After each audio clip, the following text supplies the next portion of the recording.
So I'd like to introduce now our guest speaker for this evening, Chris Hedges, and it is a fantastic honour to welcome him and have him at this meeting. As many of you probably know already, Chris is a journalist and writer with first-hand experience of uprisings and revolutions around the world for many years. And he's written 14 books, including several New York Times bestsellers. He's been awarded the Pulitzer-prize for his work in journalism. And for 15 years, he worked for the New York Times as a foreign correspondent and bureau chief in the Middle East and the Balkans. He's taught at Columbia University, New York University, Princeton, and the University of Toronto. And since 2013, he's been teaching prisoners in the New Jersey prison system. Chris is an inspiring and fearless truth teller with an unnerving ability to shake us out of our complacency, our comfort zones, our cynicism. So over to you, Chris. Great. Well, thanks for having me. XR is a group I admire and respect very much because you're out there, kind of the tip of the spear, doing what has to be done. This is the only mechanism we have left to save ourselves from almost certain extinction. And it requires acts of nonviolent, mass, sustained civil disobedience, and you are the ones who pay for it and have paid for it, many of you. And so I have unbounded respect for all of you and your conscience, your moral commitment, and your courage. I have covered, as you heard, all sorts of uprisings and even revolutions around the world. I was 20 years overseas, 6 years in Latin America, 7 years in the Middle East. I covered the war in the former Yugoslavia out of Sarajevo and finally Kosovo. So I've watched how it works. And it's kind of counterintuitive in a way, because those people who step out, as you have stepped out and are stepping out, are often dismissed, marginalized, even ridiculed. And for a long time, they wander in the wilderness. It appears that their resistance is having no effect. But in fact, as Václav Havel writes in his great essay, The Power of the Powerless, what you're doing is living in truth. And I encourage you all to read that essay. I knew Havel. I covered the Velvet Revolution in Czechoslovakia. I was in the Magic Lantern Theater every night with Havel and Dinsbeer and Klaus and all the people who would inherit the government. And Havel had begun his resistance in 1977. Remember, this was 1989 now. 1977 with Charter 77, with a very lonely small group of dissidents such as yourself, mostly artists, writers, intellectuals. That's what, for me, made the Czech Revolution so fascinating. It was really driven by that artistic, creative intelligentsia. And in 1989, things erupted. But that's a long road. I mean, that's over a decade. Havel was in and out of jail. He was a non-person. You couldn't hear his voice or even his plays or writings unless often you listen to Voice of America. So it is a long, slow, and I think even to those people who are engaged in it, often seemingly imperceptible assault on the mechanisms of power. But in fact, a corrupt power that has lost its credibility, is extremely susceptible to truth. to those who speak the truth and those who are willing to put their bodies on the line. And it's susceptible to it. And one of the reasons it reacts so fiercely against truth tellers, against people who stand up let's use the Freudian terms, to fight the death instinct, thanatos, on behalf of eros, that instinct to preserve, conserve, nurture, and protect life, which you're all doing. That truth seeps through the pores of power, so that eventually you reach a moment when it's nonviolent resistance, where those who are tasked with defending corrupt, illegitimate power, and I think at this point, the UK, the United States, most countries have certainly lost complete control of their economy. There's a global intelligence network. We've all surrendered to global financiers. The foot soldiers who are tasked with doing the dirty work of protecting an illegitimate or a discredited elite no longer will carry it out, or at least portions of them won't. And that creates paralysis within the ruling elites, and then it very swiftly crumbles. That's exactly where we hope we're moving. And it's why nonviolence is so important, because you actually are attempting to appeal to those forces that are carrying out the physical acts of repression against you. I would cite the Russian Revolution. The Tsar's forces used the Cossacks against demonstrators, and they were ruthless and bloody. And many people were killed in the streets. But in the final stages of the revolution, those Cossack units turned on the Tsar's government itself and sided with the revolutionaries. That was true in East Germany. For instance, when I was in Leipzig, that was the epicenter of the revolution in East Germany. And Erich Honecker, who had been the dictator in East Germany for 19 years, sent down an elite paratroop division to fire on the demonstrators. And it was interesting that the East German resistance was very different from the Czech resistance, in that it was driven mostly by Lutheran clergy out of Leipzig. And when they were deployed in the city, the Communist Party officials, the local officials, refused to allow them into the streets. Honecker was out of power within a week.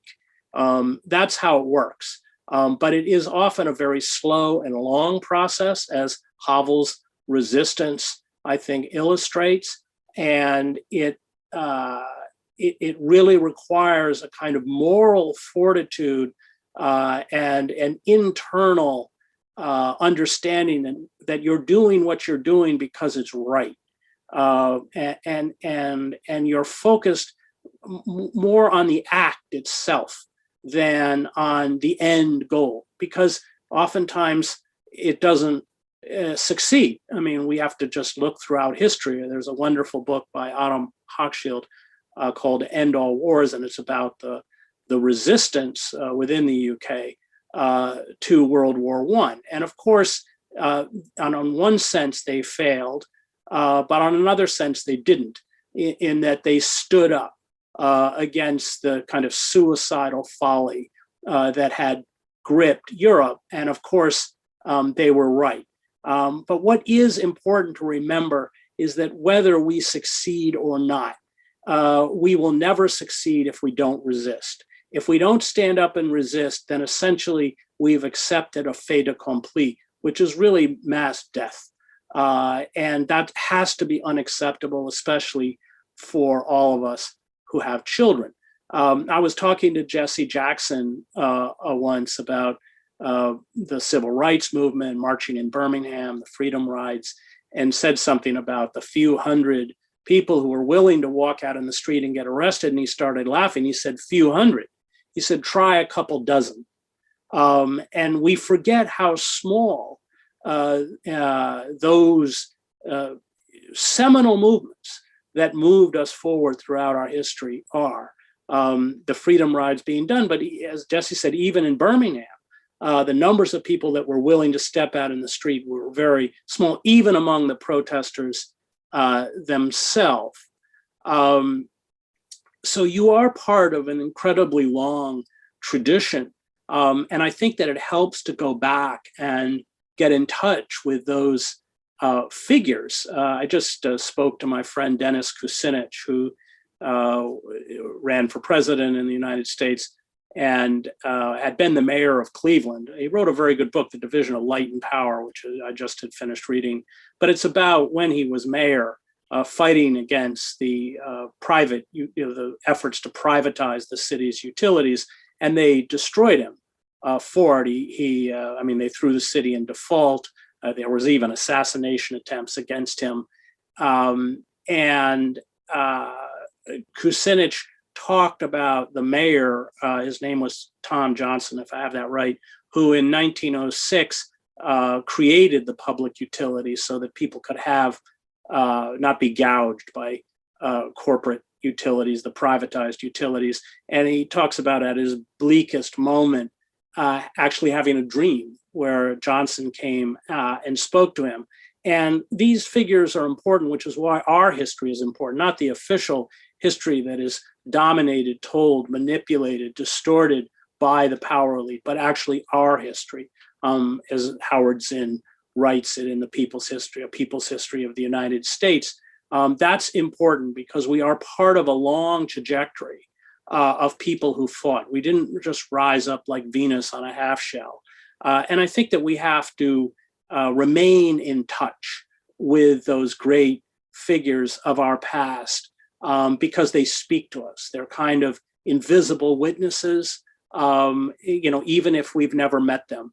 But that's important, and it gives us strength, and it keeps us grounded, and it tells us who we are, and we know where we come from. We know what our tradition is, the tradition of radicalism and resistance. And of course, all forms of despotic power seek to create historical amnesia. They seek to create an official version of history, which becomes largely the history of benevolent white men, and that's false. That's not our history. And so I can't stress enough that keeping ourselves grounded in where we came from is a great protection against hopelessness and despair. When we understand the magnificence of those who have stood up for truth and suffered for it. I had to deal with this as a war correspondent because my work was quite dangerous. I was 5 years in the war in El Salvador. Bosnia was certainly the most dangerous situation I was in. Sarajevo was being hit with hundreds of shells a day, constant sniper fire. 4 to 5 people were dying a day in the city. About 24 were being wounded a day. 45 foreign correspondents had been killed by the time I got there in 1995. The photographer I was working with was shot 3 days after I got there. And it was, you focused on the event. You focused on bringing to light whatever atrocity had taken place. And often, as was true also in El Salvador, that required us to, because they would close the roads when massacres took place, and we would have to walk miles into these places at great risk. In Bosnia during the war, especially in Kosovo, the Serbs would set up snipers to shoot at us to keep the journalists out of villages. But there was a kind of victory in that documentation because, of course, they sought to erase it. It didn't mean that the next day or a couple days after there wouldn't be another massacre. And all of us, of course, hoped that this would contribute to the end of the war.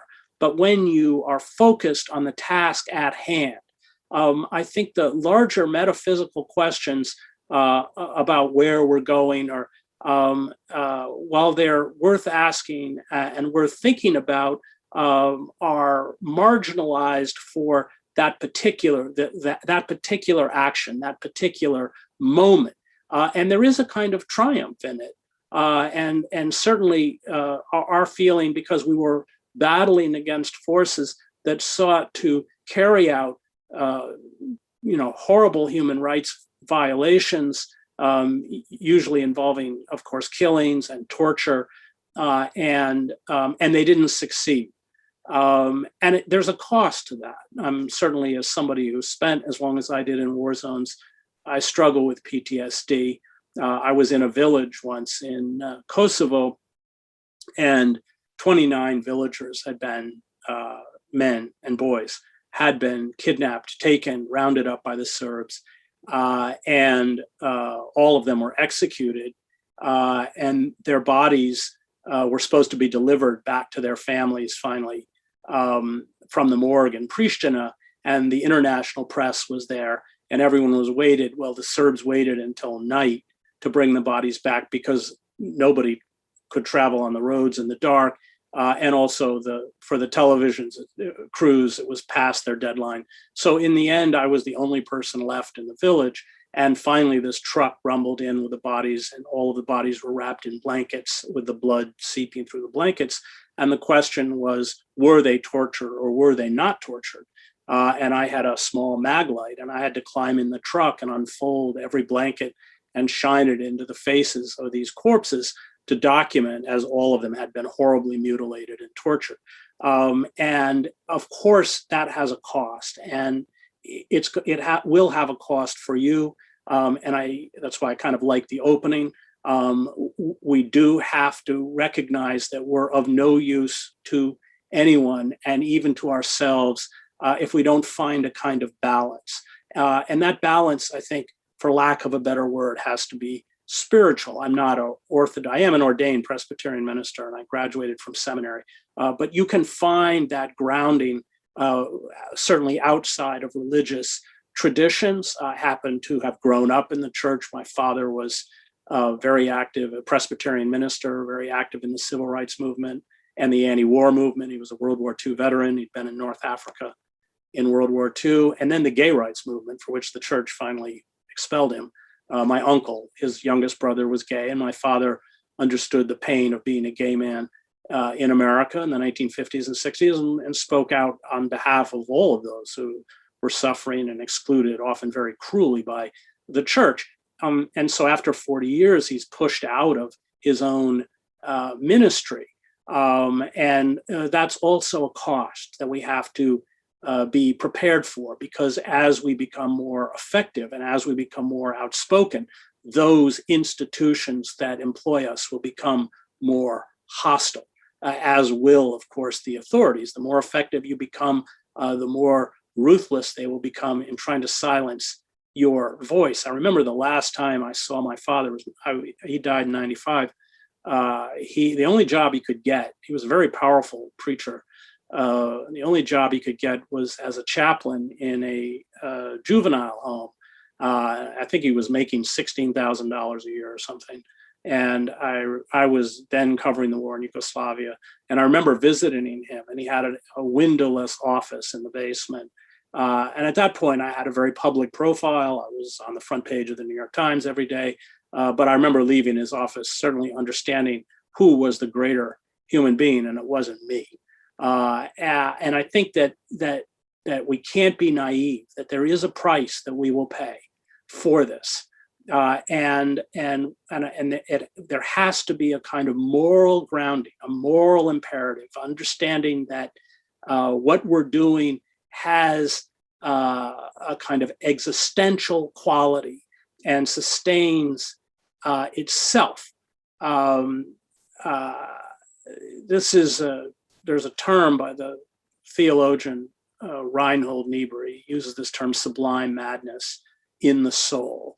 And he talks about how, this is from Moral Man and Immoral Society, and he talks about how those who radically change a society are gripped by what he calls sublime madness, which he says liberalism is too ineffectual, too intellectual, too self-referential in order to confront what Kant would call radical evil. And I would certainly call corporate capitalism a form of radical evil. And that one is gripped by this sublime madness, the belief that one must do right, or at least right insofar as we can determine it, no matter what the cost, even if that means we step out alone. even if that means we are ignored or ridiculed or neglected, or as many of you have been and will be, arrested. And I think that we have to find our solidarity and our sense of community, our sense of self-worth among those who also resist. Because as that resistance becomes more pronounced, there will be huge efforts, and certainly echoed by the mass media, to marginalize and even demonize us. I worked very closely with Ralph Nader in his presidential runs. I was Ralph Nader's speechwriter, and a great, huge admirer of Ralph, who organized our first Earth Day, and watched how quite effectively, and the mass media was complicit in this, Ralph was just demonized, shut out, and blackmailed. He doesn't appear in the same way, by the way, Noam Chomsky just doesn't appear at all in mass media. And it's better not to be naive. It's better to understand that there will be harsh costs that all of us will have to pay, even among our friends and family, who can be inculcated by this kind of propaganda and don't understand.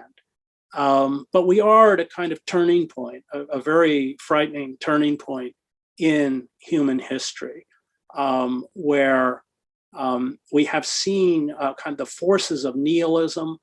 It's what Nietzsche would call ressentiment, which is different from resentment. Ressentiment is a life of perpetual anger and envy. We've seen that especially among what had hitherto been largely white, by comparison, privileged white communities that now have been cast aside in the same way communities of color have long been cast aside. And that has given rise to a very frightening proto-fascism, especially in the United States, which is cloaked in the garb of the Christian right. And that's not going away. For me, a figure like Biden is essentially, the historical analogy would be Franz von Papen in 1932 in Weimar, where the aristocratic elites seize power. They don't like the Nazis, and they don't like the communists, and they want to recreate the ancien regime, this kind of conservative utopianism. This is exactly Biden's place. It's why he was selected to be the Democratic nominee and voted in as the presidency, with huge support, by the way, from the traditional Republican establishment. But that ressentiment that is gripping huge pockets of the white working class in the United States, also true in Britain, France, and other countries, is only growing. And it is, in a Freudian sense, about the death instinct. It can't create, or it confuses the process of destruction with creation. So it's not just the elites who will turn against us, but there will be significant portions of our own citizenry who have been funneled, fed this very dark narrative and these dark forces that we will also have to confront. That's why Marx was so dismissive towards what he called the lumpen proletariat, because they were so easily used as shock troops for the far right. And this is what we're up against. And it is the fight of our life, our lives, our collective lives, not just as human beings, but for all species.